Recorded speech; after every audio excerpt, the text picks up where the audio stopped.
महाबमलेश्वरी माता की नगरी डोंगरगढ़ की पहाड़ियों में चल रहा था गंदा काम। खुद को अंतर्राष्ट्रीय योग गुरु बताता था, लेकिन करतूतें ऐसी कि सुनकर सिर शर्म से झुक जाए।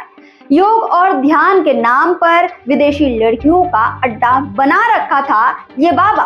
तो नमस्ते, मैं सोनी और आप देख रहे हैं वयम छत्तीसगढ़। छत्तीसगढ़ की धार्मिक नगरी डोंगरगढ़ की पहाड़ियों में एक आलीशान आश्रम, पर उसके अंदर था गंदा खेल। विदेशों से आई लड़कियां बच्चों को पिलाया जा रहा था गांजा और फार्म हाउस में रखा गया था सेक्स टॉय, वियाग्रा और इंजेक्शन। नाम है तरुण अग्रवाल उर्फ सोनू, लेकिन इसके काम सोनू सूद जैसे बिल्कुल भी नहीं है।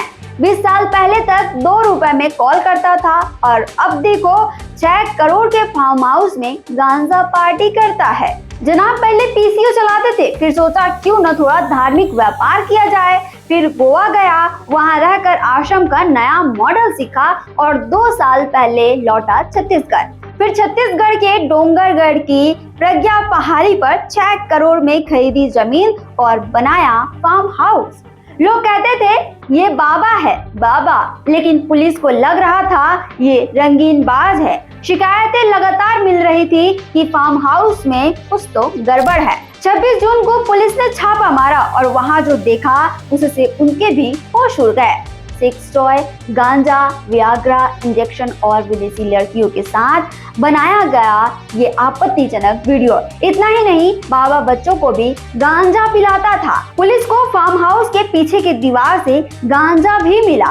बाबा तरुण अपने आप को 100 देशों में घूम चुका अंतर्राष्ट्रीय योग गुरु बताता था। दावा किया कि 10 से ज्यादा एनजीओ है उसका और विदेशों से फंडिंग मिलती है। अब पुलिस उसके बैंक अकाउंट, पासवर्ड, एनजीओ और सोशल नेटवर्क की जांच शुरू कर दी है।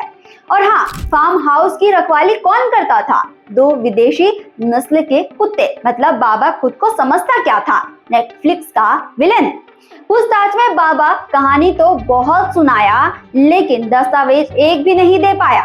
मोबाइल तक छुपा रखा है। फिलहाल आरोपी पुलिस की हिरासत में है और मामले की गहराई से जांच जारी है। अब सवाल ये है कि क्या ये सिर्फ एक बाबा का मामला है या पीछे कोई बड़ा गैंग है? क्या ये विदेशी फंडिंग केवल धर्म के नाम पर हो रही थी? और बच्चों को नशे में धकेलने वाले इस बाबा को आखिर सजा कब मिलेगी? छत्तीसगढ़ से जुड़े और अपडेट्स के लिए आप देखते रहें वयम छत्तीसगढ़।